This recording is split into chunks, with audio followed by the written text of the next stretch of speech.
والو تم اپنی فکر کرو، نہیں نقصان پہنچا سکے گا تمہیں جو گمراہ ہوا جبکہ تم ہدایت یافتہ ہو۔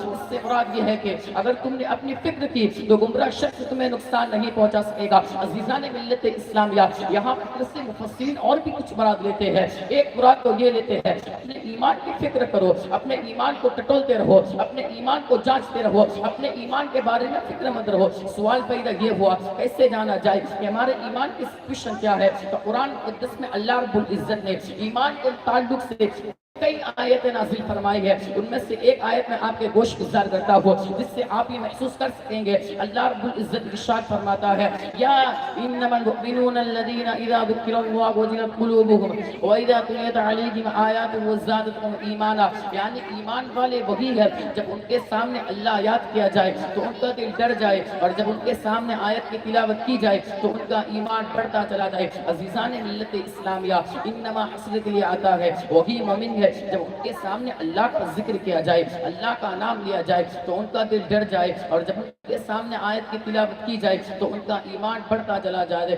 حاضران مجلس، آج ہمارے قلب کی کیفیت کیا ہے؟ آج ہمارے دل کی کیفیت کیا ہے؟ حضرت فضیل بن عیاض رحمۃ اللہ تعالی علیہ کا واقعہ شاید آپ اس سے پہلے سنا ہوگا کہ حضرت فضیل بن عیاض رحمۃ اللہ تعالی علیہ جب مسجد نبوی کے اندر جاروب کش تھے تو آپ محفل درس حدیث میں تشریف لے جایا کرتے تھے، تو آپ پہ تقویٰ و طہارت اور خشیت ربانی کا اتنا چرچا ہوا کہ آپ کے سامنے اگر کوئی اللہ کہتا تو آپ لرز جاتے تھے، کانپ جاتے تھے۔ حضرت فضیل بن عیاض رحمۃ اللہ تعالی علیہ جب اس دنیا سے تشریف لے گئے تو مدینے کی محدثین اور علماء کہنے لگے فضیل اس دنیا سے نہیں گئے بلکہ اللہ کا خوف اس دنیا سے اٹھ گیا، یعنی وہ سراپا خشیت ربانی بن چکے تھے۔ ان پر اللہ رب العزت کی کبریائی، اللہ رب العزت کی شان قہاری اور اللہ کے غضب کے حوالے سے ان کے وجود میں اس حد تک اثر موجود تھا کہ ان کے سامنے اگر کوئی اللہ کا نام لیتے تھے تو وہ لرز جاتے تھے، کانپ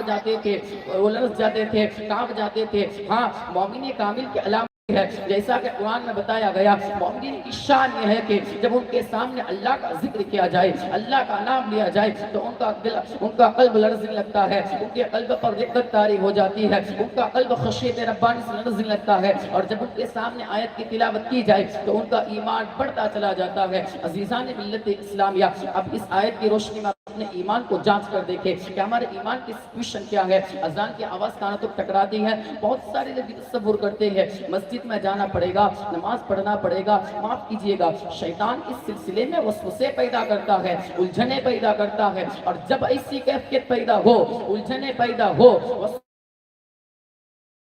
قدم ڈگمگانے لگ جائے تو سمجھ لینا دل بیمار ہو چکا ہے۔ اللہ اکبر۔ اور اگر اذان کی آواز سننے کے بعد دل میں خوشی پیدا ہو کہ مولا کی بارگاہ میں جانے کا وقت قریب آ گیا تو اللہ کا شکر ادا کرنا، دل بیمار نہیں ہے، دل زندہ ہے۔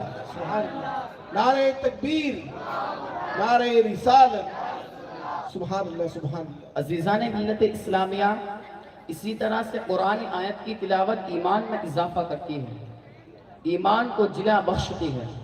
میرے پیارے آقا صلی اللہ تعالی علیہ وسلم کے پیارے دیوانوں، انسان کو سب سے زیادہ اپنے ایمان کی فکر کرنی چاہیے، کیونکہ آج چاروں طرف سے ایمان پر ڈاکہ ڈالا جا رہا ہے۔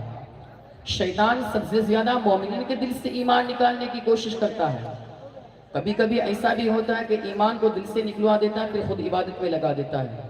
جیسے آپ بدعقیدہ لوگوں کا معاملہ دیکھ لیجئے، بہت سارے لوگ ان کے ظاہری طرز حیات کو دیکھ کر متاثر ہوتے ہیں، لیکن ایمان بنیاد ہے، ایمان نہیں تو عبادت کا کوئی معنی نہیں۔ اسی لیے انسان کو سب سے زیادہ اپنے ایمان کی فکر کرنی چاہیے، اور ساتھ ہی ساتھ اپنے آپ کو ان باتوں سے بچانی چاہیے جن سے ایمان کمزور ہو جاتا ہے۔ ذرا توجہ سے سنیے گا، بندے نے جھوٹ بولا، ایمان کمزور ہو گیا، نماز مستی کی، ایمان کمزور ہو گیا، چغلی کی، ایمان کمزور ہو گیا، غیبت کی، ایمان کمزور ہو گیا، گانے گنگنائے، ایمان کمزور ہو گیا، امانت میں خیانت کی، ایمان کمزور ہو گیا، وعدہ خلافی کی، ایمان کمزور ہو گیا، رسول اعظم صلی اللہ تعالی علیہ وسلم پر درود شریف پڑھنے پر کاہلی کی، ایمان کمزور ہو گیا، ماں باپ کی نافرما برداری کی، ایمان کمزور ہو گیا، خلاف شریعت کام کیا، ایمان کمزور ہو گیا۔ اور جب ایسی کیفیت بن جائے کہ ہر اچھے کام کرنے کے بعد انسان کو سکون ملے اور گناہ کرنے کے بعد دل میں کھٹکا پیدا ہو تو سمجھ لینا اللہ تعالیٰ نے ایمان کا دیا روشن رکھا ہے۔